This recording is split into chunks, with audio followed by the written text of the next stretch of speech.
If you recently lost your job and your health coverage due to the COVID-19 pandemic and you think you may be eligible for Medicare, you probably have more questions than answers right now. Statewide Insurers Group, All Things Medicare, can help you with that. We can provide the guidance and the answers that you need to get the benefits you may be eligible for. Don't let this time of uncertainty jeopardize your eligibility for your Medicare benefits. Remember, relationships matter. Call Statewide Insurers Group today for the answers that you need now. 316-8166. In the market for new or used guns, look no further than Carolina Jewelry Pawn and Gun. Whether you want to buy, sell, or trade, we got you covered. While you're here, check out our large selection of jewelry. We offer gold, silver, diamond, and beautiful estate jewelry. Looking for electronics? We have almost anything you can think of. We always carry new and used guns, so come here first and shop with a local business you can trust. Carolina Jewelry Pawn and Gun, serving you for over 25 years. 443-1668, 2552 Sunset Avenue, Rocky Mount.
Welcome back, and welcome to the K-Files. Look, I'm already slouching. I know you My wife are. says quit slouching all the time on TV. Okay, So that's what you if got to do. if You I gotta reach sit over up. here and slap me if I start slouching. Yeah, All I right? will.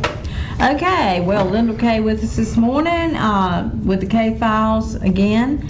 Got a lot to talk about today, Right. don't we? Sure.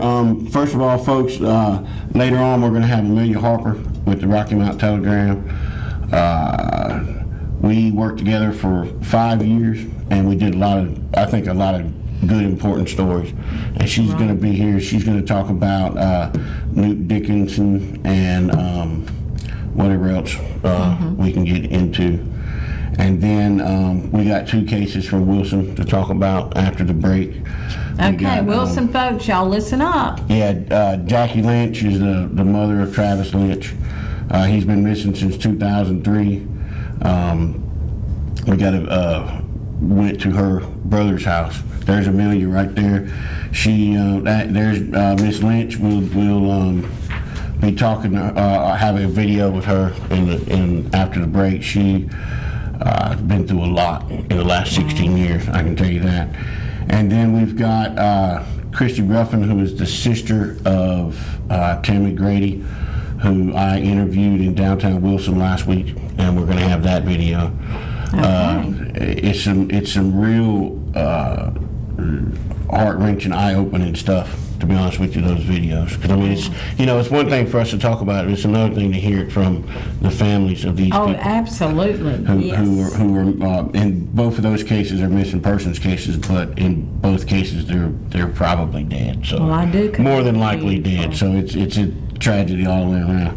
We appreciate you taking that video and showing us, and Mark Cohn will thank him as well. He worked with us on that down at the Southern Nash News. Yep. Okay, our first case today that Lyndall's going to talk about is Orlando Flowers, which we've been talking about for a couple of weeks. He was 45 years old. He was found shot in his car at a house on Arlington Street on February the 5th, 2017.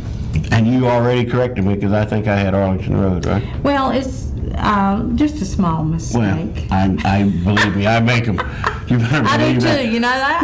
I make them I quite do a make bit. mistakes. All right, so one of the things that I want to, we've been talking a lot about Orlando, and I've got his obituary picture that ran in online in the newspapers right there.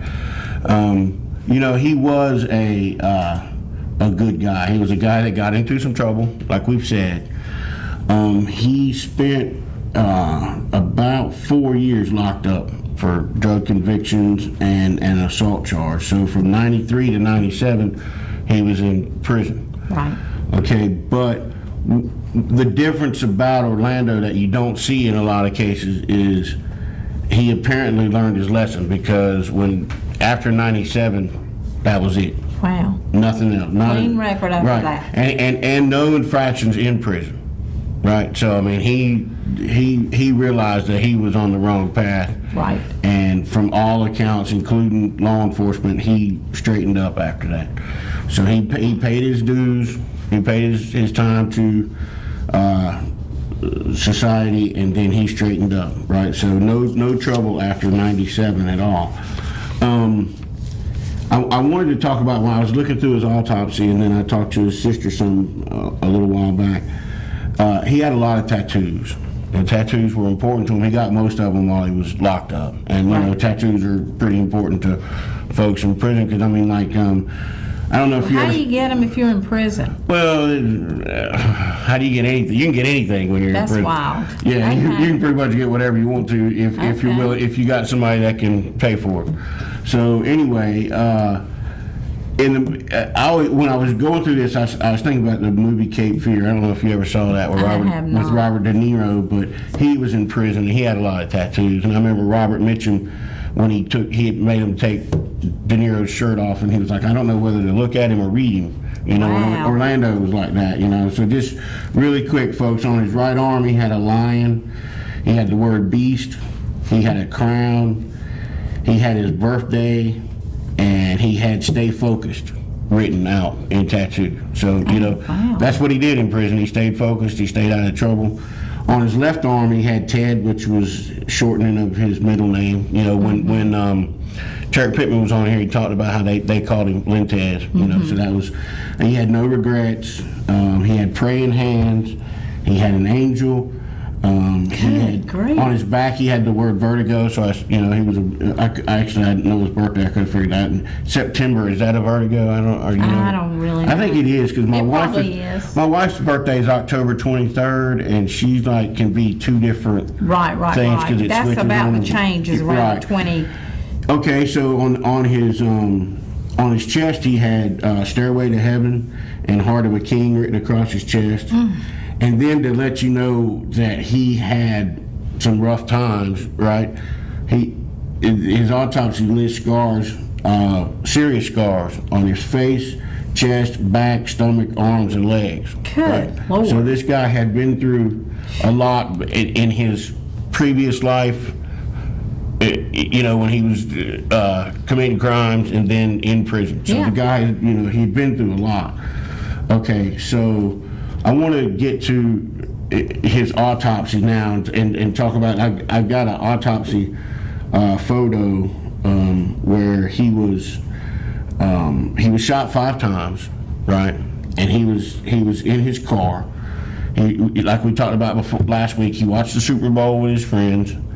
He comes out, he sits down. You know what? Probably we go back to Arlington Street, because I want people to see this street, because there was confusion. Some reports said 805 and some reports said 807. Okay. Arlington. And this is the house now. It's boarded up. I took this photo the other day. This house is boarded up, and so I hope it was in better shape, you know, when Right. Orlando was going there. But it has since been boarded up. There's nobody living there. It's probably condemned. But it is it's in a nice neighborhood, which is, you know, the houses around it are nice. I'm sure this was probably a house that, you know, the neighbors didn't appreciate Right. or whatever. But it is boarded up, and that's 805, 807 Arlington. The house been made into a duplex. Okay. And those dark spaces are cardboard because there's no windows or doors on it. Okay. And then, okay, so the autopsy. He was shot 5 times in the chest. Okay, on this picture, the circle, put my glasses on, I'm looking.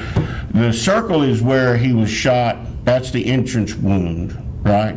So you can see he's sitting in the car, he's shot in the chest. It actually exited the chest as well. So, I mean, that was a terrible Wow. shot that went right through his heart. You know, right through. Right to the other side. Right, and came out right out the other side. I mean, almost shot straight across. Almost Wow. really an impossible shot. I mean, for it to come out the other end like that. You know. Right. So that was the kill shot right there. I mean, he was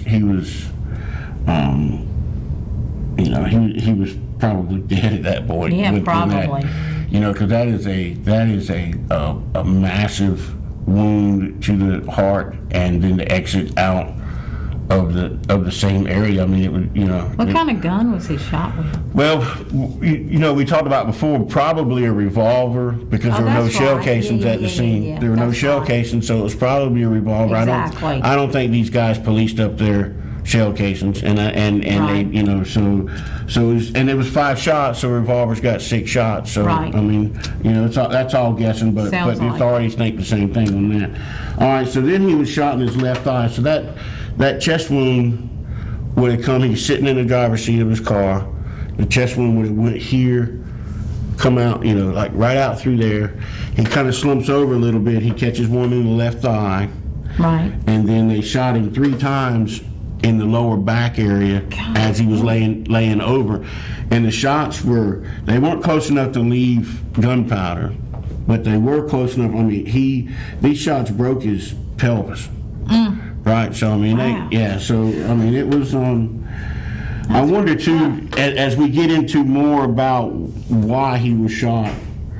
I wonder if some of those shots weren't intentional, you know, to his lower back, to his buttocks area.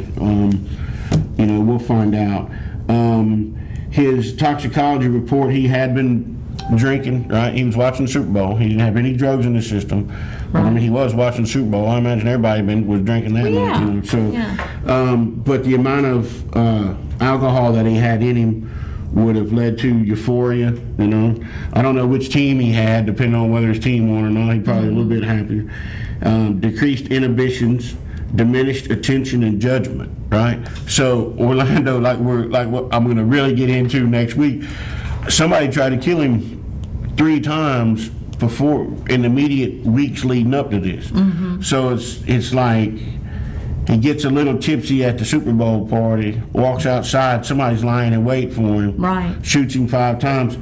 He may have not seen it coming because he had been a little Right, tipsy, right. you know. So the amount that he had in him didn't make him legally drunk, you know. So it wasn't like he was going to drive drunk that night. Right.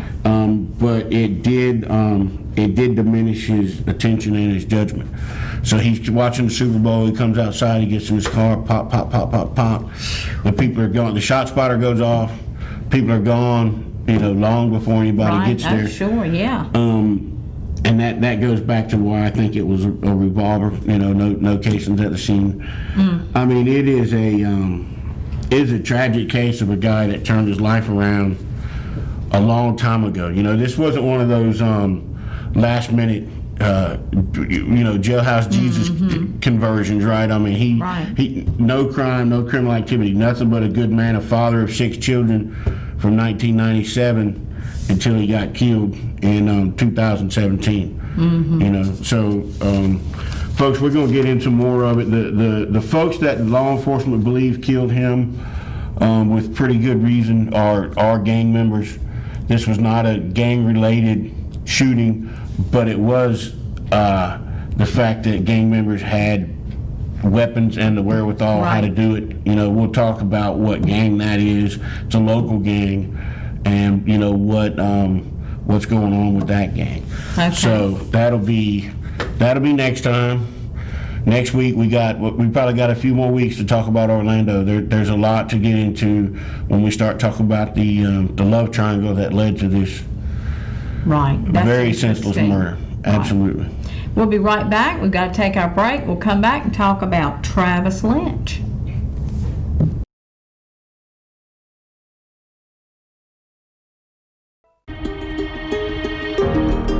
If you recently lost your job and your health coverage due to the COVID-19 pandemic and you think you may be eligible for Medicare, you probably have more questions than answers right now.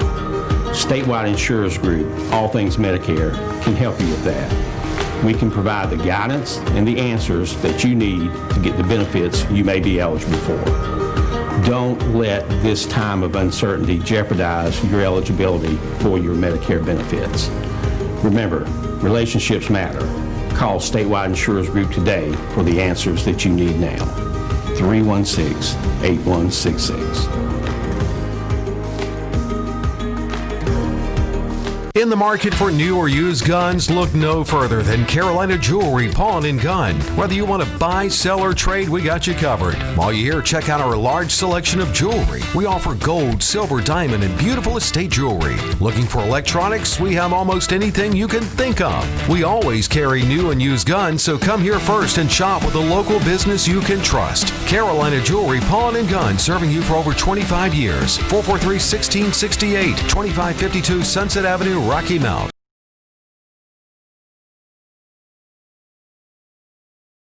Now we're going to talk, Lyndall's going to talk about Travis Lynch. He was 21 years old.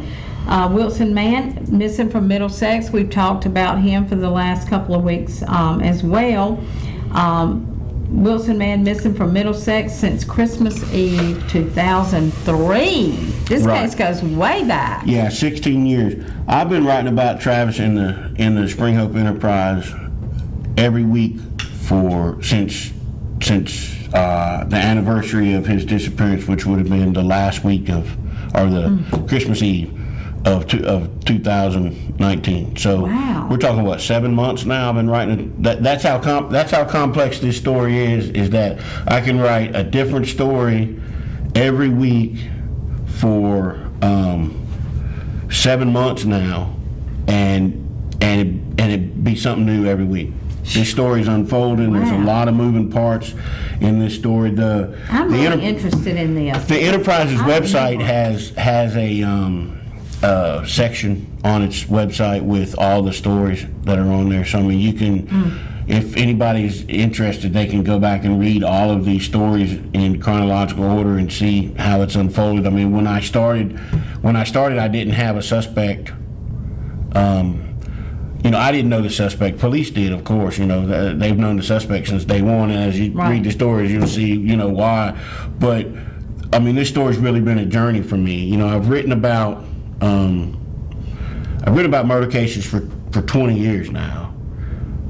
But when I went to the Enterprise last year, I was like, what can I do different or special? And I decided that, there's not a lot of unsolved murders in the Spring Hope area. Right. So I said, what can I do different?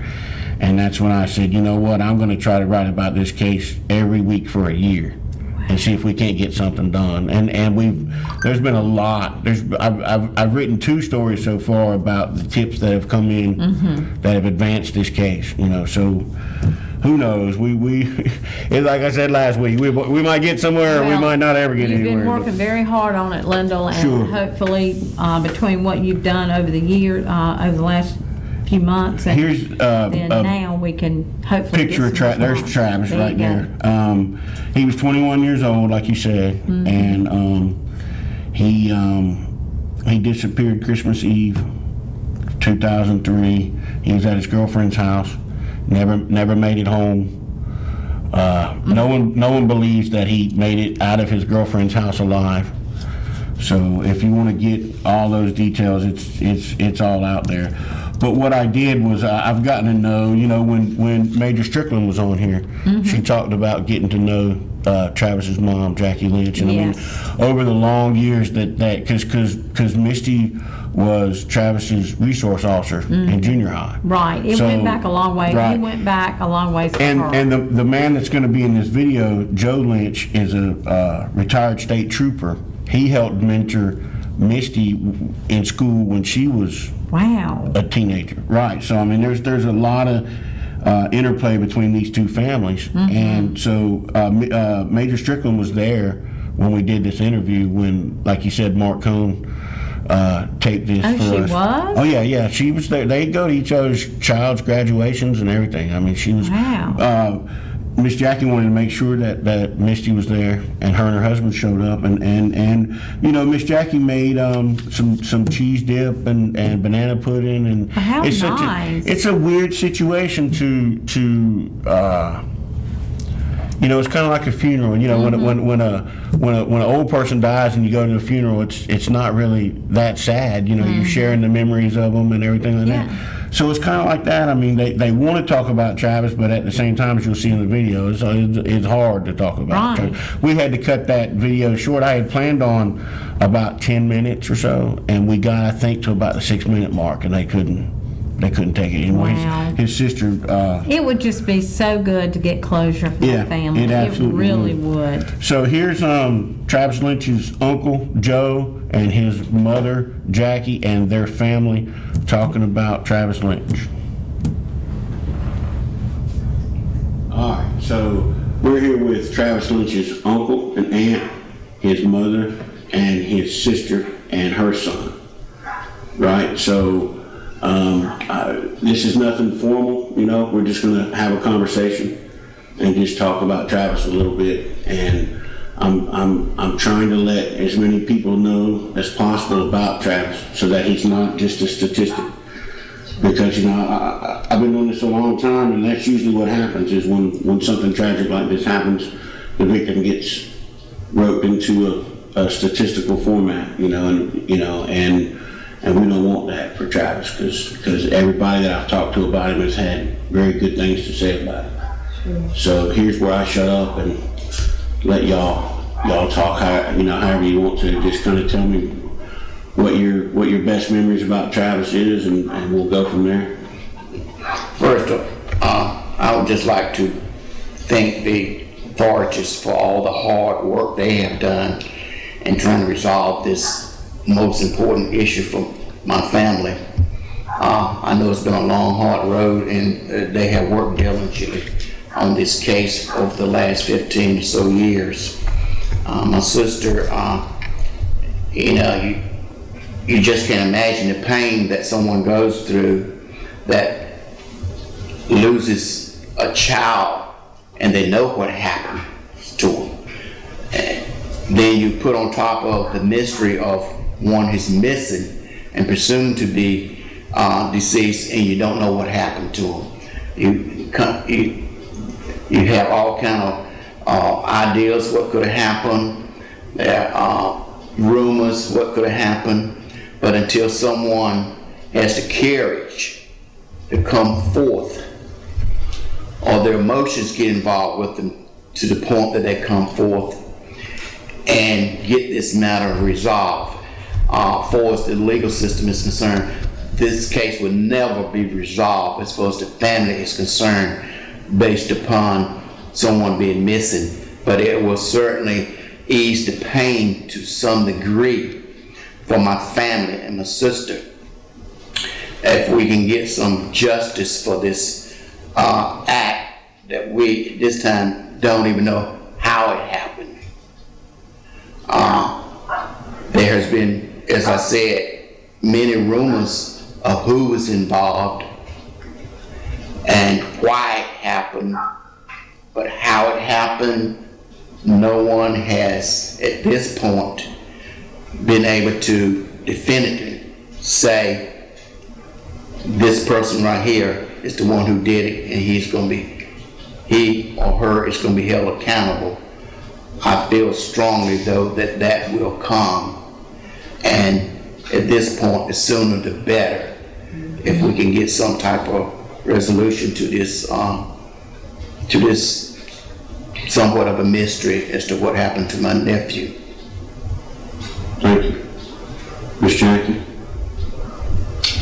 Well, I don't have very much to say because I have my good days and my bad days. But it's been 16 years and I know God had brought me through for 16 years and He's going to keep on bringing me through. So therefore I just gave it to God and I said, God, you work it out because I can't do nothing about it. But He knows all things, and when time comes, everything is going to show up sooner or later. So, and I think Misty's my friend. I can call her, she can talk to me, and I feel as though she's doing all she can. She told me she had put some things aside to work on this case, and Keystone often checks on me and see how I'm doing. And I just thank them, and most of all, I thank God for my brother. I mean, I could call him, I could talk to him, and it's some people you can't talk to. And I feel comfortable knowing that he's going to help me and do whatever he has to do. And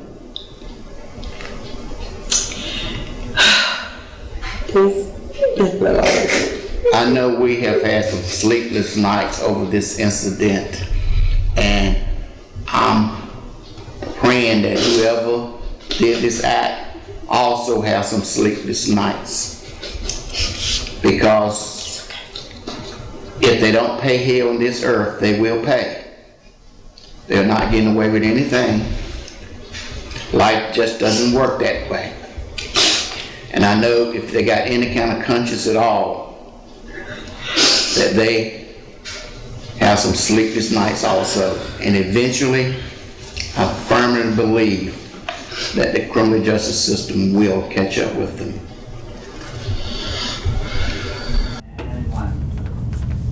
Okay, there you go. A heart-wrenching interview.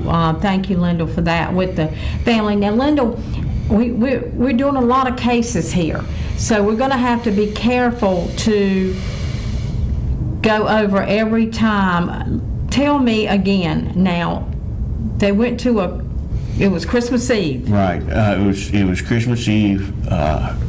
Travis spent some of that time at a now closed down nightclub in Bailey. Okay. They had a lot of problems at that place over the years. It's finally been closed down.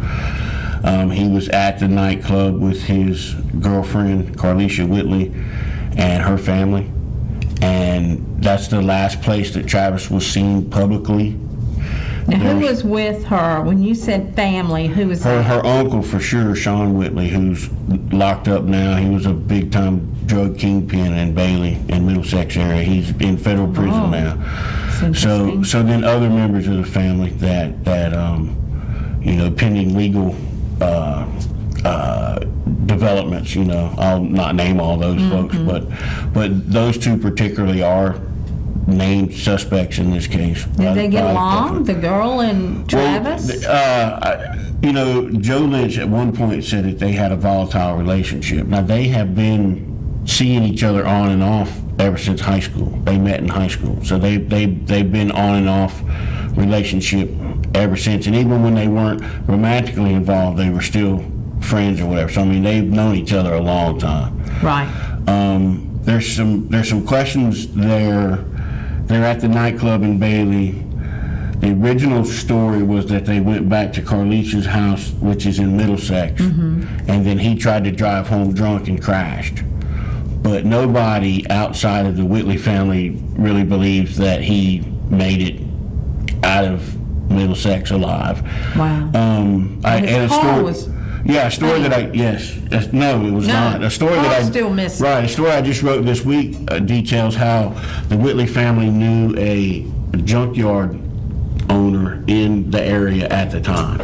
So, he's since passed away of natural causes or whatever. But he disappears that night. His car disappears. It is extremely unlikely that. I mean, extreme. It's one thing when it's relatively easy to hide a body compared to hiding a car. Right. And this car hasn't been seen in 16 years. I talked to some state troopers, and I wrote a story a few weeks back about how it does happen. Keith Stone was a state trooper for 50 years or whatever. So he says he's going to kill me for that one. He says it does happen. He had a family member that was actually pulled up out of a pond after about 10 years or whatever in a crash. So it does happen. But in the Middlesex area, they don't have a lot of deep bodies of water. It's a lot of, and they have checked every bridge, they have checked every pond, they have checked everywhere. They've checked everywhere for this guy and his car. So the detective's main theory, and which they've had a lot of information over the years, but it's, we talked about it last week, it's one thing to know it and another thing to prove it. Sure. They've had a lot of information over the years that Travis was killed for whatever reason. I mean, it could have been manslaughter, it could have been second-degree murder. I mean, he could have got out of hand. We don't know what happened. We don't. But he was killed for whatever reason, stuffed in the trunk. The car was crushed up into a little. Have you ever seen those little cubes when a compactor's done with a car? I mean, it's like half the size of this desk, and then buried somewhere. So, and they've used equipment from the SBI and everybody else looking for it. So I mean, it's a whoever did this really. Right, I mean, and I guess I should say under the United States' legal system, you're innocent till proven guilty. Right. So I mean that's just the legal system. Though that doesn't really pertain to public opinion or anything else. Right. But I mean, I guess it's important to say that. But the family has been extremely uncooperative.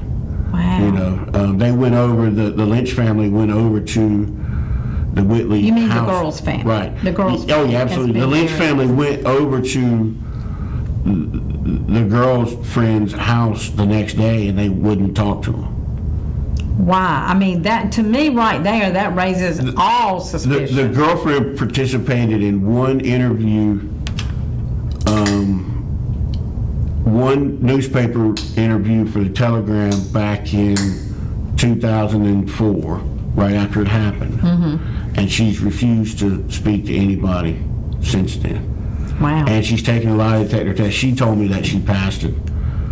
I'm sure she did. I mean, she wouldn't, Right. It's kind of ironic to lie about a lie detector test. Well, but I mean, she said she passed it, so she claims maybe that she's she wasn't the clear. one that actually did it, but exactly. she could lie detector had it test. done. There's a reason they're not admissible in court. Yeah, right? and what you telling me that her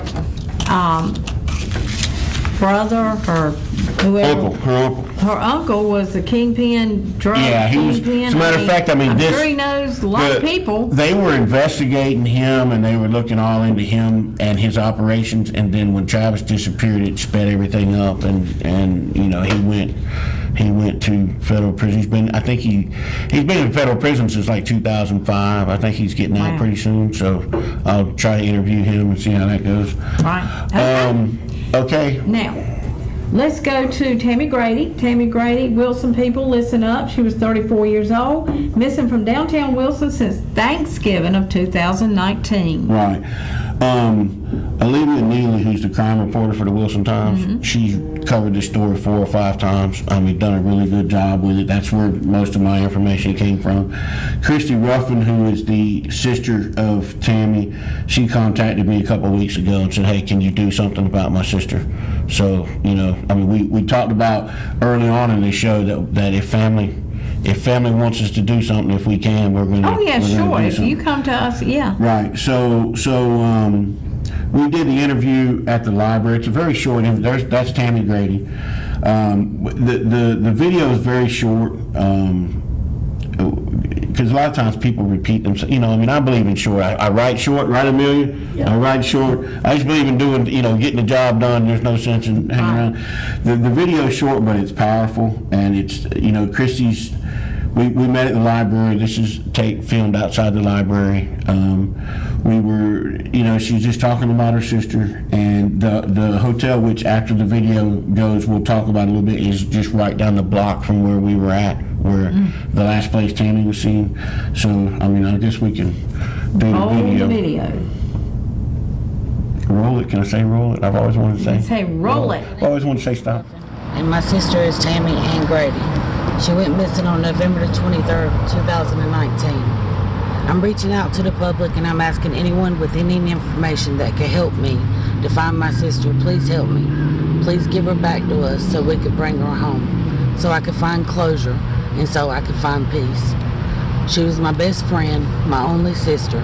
We talked every day, several times a day.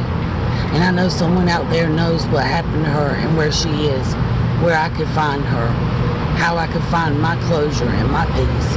And I need your help. And I'm begging anyone who knows anything to please reach out and please help me. Okay, so She is pleading. She's Yes. really pleading.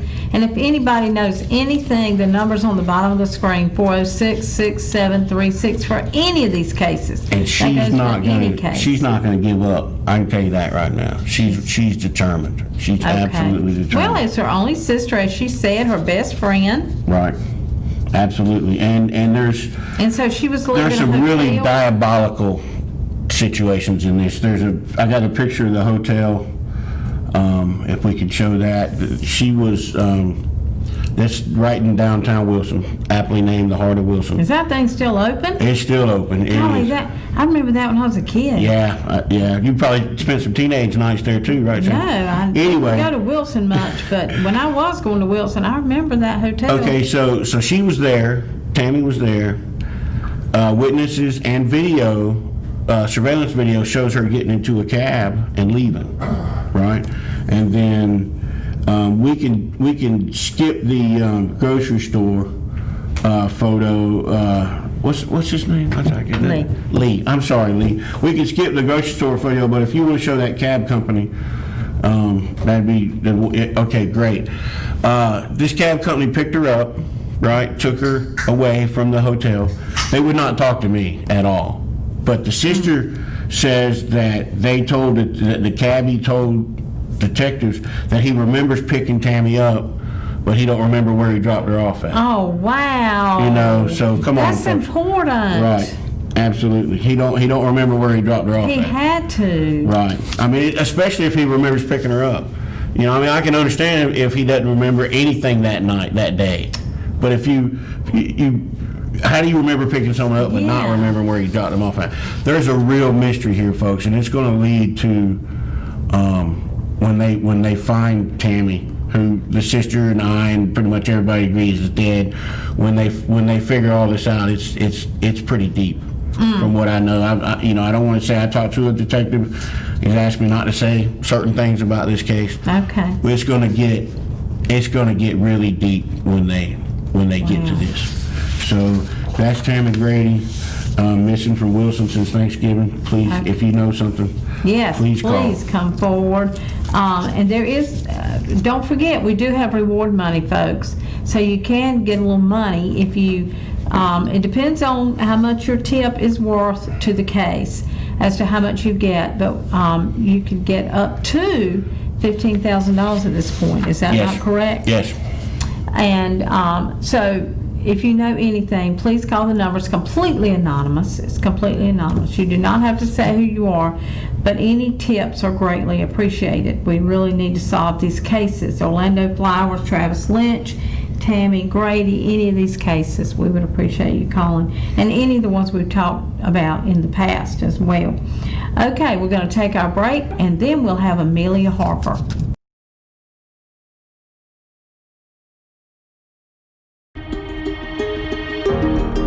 If you recently lost your job and your health coverage due to the COVID-19 pandemic, and you think you may be eligible for Medicare, you probably have more questions than answers right now. Statewide Insurers Group, All Things Medicare, can help you with that. We can provide the guidance and the answers that you need to get the benefits you may be eligible for. Don't let this time of uncertainty jeopardize your eligibility for your Medicare benefits. Remember, relationships matter. Call Statewide Insurers Group today for the answers that you need now. 316-8166.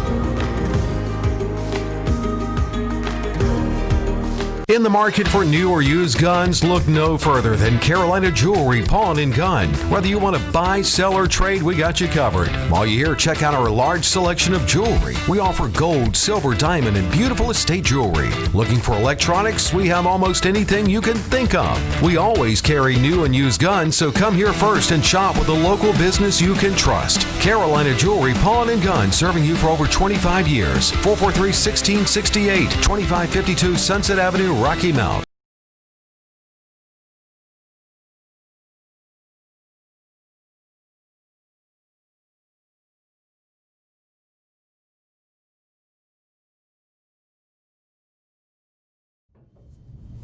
Welcome back, folks. This is Lindell. This is Amelia Harper, my writing partner for 5 years. right. We did a lot of big stories at the Telegram. It was a lot of fun. Right. I wanted to have you on here because we talked about Daquan Dickens a few weeks ago. Okay. And you covered that Right. when it happened, right? And your stories. You talked to the family and everything. It was a really good stories. So he was nicknamed Newt after his uncle, who's also an unsolved case. Right. And he was shot in July of last year. Yeah, just over a year ago. Yeah. So tell us about. Yeah, it's a good time to talk about it because this is about the end, just past the anniversary Right. of when this happened. And the way I got more involved in the case is one of the family members, a lady named Mrs. Quay Hill, came to me and shared the story. She was an eyewitness to the events, so it's really kind of rare that you actually get someone who's an eyewitness. She didn't, of course, see who did the shooting, but this was a shooting into an occupied dwelling, and she was one of the people in the house when the shots were fired.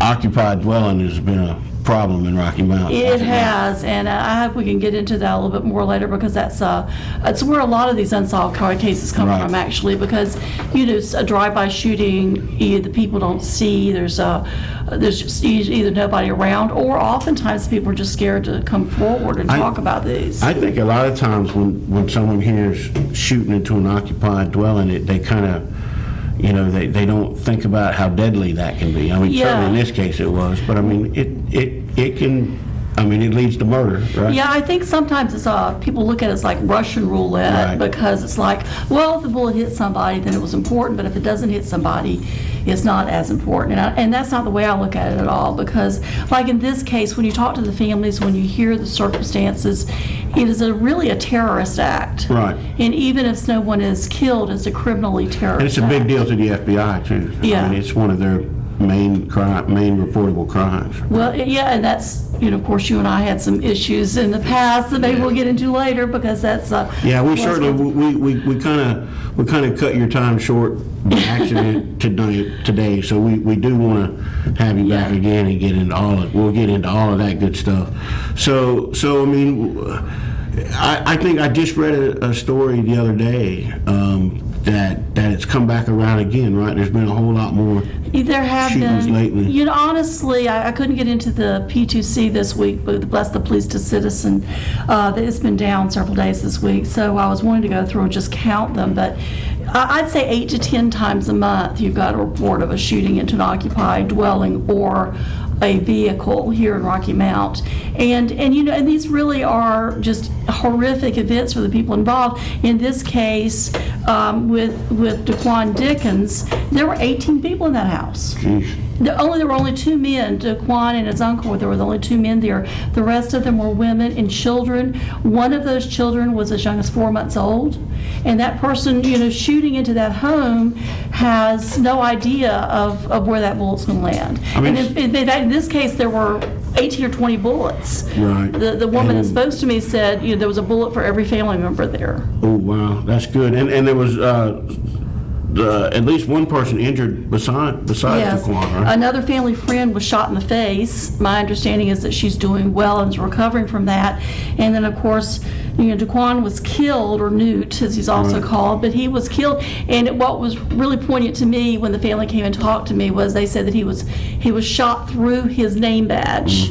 He was a worker at Burger King. He had just graduated from high school. He had just turned 18. He was just a kid. And the family wanted to make it really clear that, this was not a guy that had a record. This was not a guy that had a past. He wasn't a gangbanger. He was just, I'm sure from the context, I'm sure that there were people that he knew that were. Right. But he himself. Well, this is was Rocky not Mountain. Right? Yeah. Everybody knows. Probably. I know a couple gang members. Yeah. So, everybody knows. It's attempted murder, really, Yeah. is what we're talking. This whole shooting into an occupied dwelling thing. Really, You're shooting into a building that people are in. That's why it's a difference between just shooting into an empty car, for instance. Shooting into an occupied vehicle, because there's a very good chance that someone's going to get seriously injured or dead from this act. Yeah, I just saw a case. I thought I had pulled up, but I just saw a case recently in somewhere else, North Carolina, where they had a shooting into occupied building. There were 7 people there. They did catch the person, and that person was charged not only with shooting into occupied building, but they were also charged with 7 counts of attempted murder. Nice. Well, they ought to be. And they ought to be, because this notion that it was just a building they struck at. No, there's people in there. Glass doesn't, I think I said this a couple weeks ago, glass isn't very good at stopping bullets. Well, even drywall a lot of times doesn't. And some of these cases, I don't think I'll have time to share today, but there's been several lately. They're just really close cases. And a lot of these people are innocent victims. There are some times where there's a gang connection or some kind of criminal activity involved that may have led to this shooting, but very often the people are not connected, or they're innocent bystanders. Right. Like sometimes there was a case recently where the bullet went into one bedroom of one house and through the bedroom of another house, and both of those bedrooms had people in them. And one of those, and then that little girl Myasia, the one that was shot in Nashville last year. Oh yeah, I remember She that was case. 7 years old, and she's never done anything to anybody, and now she's having to suffer the ramifications of that. So I think one of the important things is that people need to come forward if they do have information. And in this case, when I talked to the mother, Mr. Dickens' mother, she really gave me one of the most telling statements I've ever had in an interview, and I thought it was really important, because she said people need to speak up because violence has taken over the city. We were sitting minding our own business, and they came and shot at us. If that could happen to us, it could happen to anyone. People need to stop letting the gangbangers take over the city. And she said, I pray every night that they solve this murder. I'm tired of this. I did not raise my son to be murdered. And that really struck me, because I've got 4 sons. And I do too. Yeah, you do. That's one of the things we have in common. We have 5 kids and each have 4 boys and a girl. That's right. But when you see your little boy growing up, you have great hopes for him.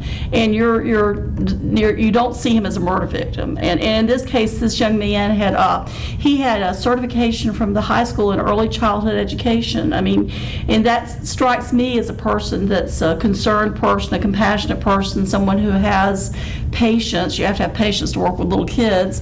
And he must have been a fairly gentle soul to have had the desire to work with young children. The family said he was also just really the life of the party. He was very funny. The aunt told me in the interview a couple of interesting little tidbits that didn't make it into the paper, but these kind of stories humanize people like this. But she said the day he was killed, he had just received a turtle. He had ordered a turtle, and he had a pet turtle. I saw that on Facebook. They're still raising that turtle for him. Yeah. And to her, she said the turtle was the symbol of determination, and that was really what characterized his life. Man, that's terrible. But another story she told me that I thought was funny. She said that the day that he was shot, he was shot at 1 p.m. The evening before, he had called his mother, and she said, "Mom, you're going to be mad at me." And she said, "Why?" And he said, "Well, I just took your furniture. I took the couch and the futon and put it outside and threw it away." And she said, took my furniture out. He said, well, you needed new furniture and you weren't going to ever get it as long as that furniture was there. So I just got rid of it for you, you know. And so he had a really good relationship with his mom. It's terrible. I mean, it's a shame that somebody like that could just be gone. Yeah, yeah. You know, I can't imagine that. I've had some loss in my family, right? But nothing like that. I mean, Yeah. I just couldn't imagine your son, you know, doing that. Yeah. That one day, and then like you say with a turtle, and then he's just dead. Yeah, and like he just graduated. He was planning on going to Nash Community College, and then transferring to Elizabeth City State University, and so he had plans. You know, at that age, you're just really coming to the point in your life where you're becoming, you know, useful. I was talking to tease my kids about, you know, just raise you to the point you're useful, and then you leave and you go on with your life. That's just the way it works. But that's where this young man was. He was on the cusp of a future, and you know, if anybody has any information about this, somebody out there has got to know something. Yeah. And call that number, folks. It's anonymous. You get some money out of it, and you get to do the right thing and put some sort of justice to a family that has had a lot of tragedy. Right, they have, and this is the second time that's happened in this family. The uncle had been killed years before, and that case is still unsolved, and this family has just had more than its fair share. And, you know, as the family told me, if they solve the case, it may not necessarily bring closure, but at least that person won't do this again. Right, that's Dexter Johnson. He was 33. He was shot outside a convenience store during an armed robbery. Back in 2006, right on East Grand Avenue. Yeah. So I mean, these are two folks that were killed that, you know, weren't in the life. Lee, does that mean 2 minutes or 2 seconds? 2 minutes. Okay. Without Sandra, I'm flying blind over here. I don't know. I don't know how to do this stuff, folks. I don't know the TV route yet. So 2 minutes means absolutely nothing to me. I don't know what 2 minutes is. Somebody, Lee, you're gonna have to yell at me when 2 minutes is up. Thank you for being here. We're gonna have you back because you're a wealth of information, and you acquit yourself quite well with that information. And I wish we'd have had more time, but I wanted to get those 2 videos out. I've been sitting on them for a week or so. You know, I wanted people to see that.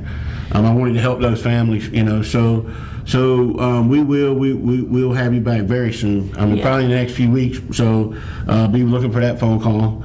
And next week, Fred, our guest will have to walk a total of 8 feet from the other desk to this desk.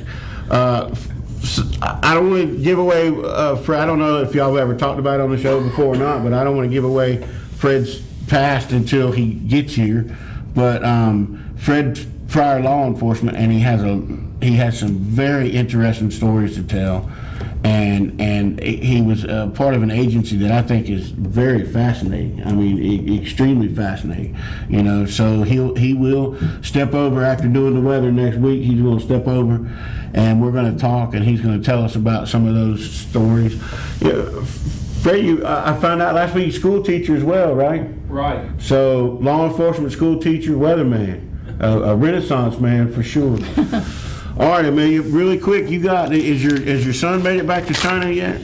No, I had a son that been teaching in China for the last 3 years, and he came over in January for what was thought was like a 3 or 4 week visit, and then the COVID caught up with him. Yeah, and now he's looking for a job in the States now. So. I got a daughter that has dreamed about being in Japan her whole life, and she got to Japan, and as soon as she got there, the COVID happened, and she's been stuck in her apartment. She might as well be in her old bedroom here. She hasn't seen any of Japan. So. Yeah. All right, so Lee has given me the time. It's time to go, folks. We appreciate you tuning in. Tune in next week. We got Fred. We got a bunch of other stuff, and we're going to talk about Orlando Flowers some more. Thank you, Amelia, for being here. It's good to have you here. Yes, ma'am.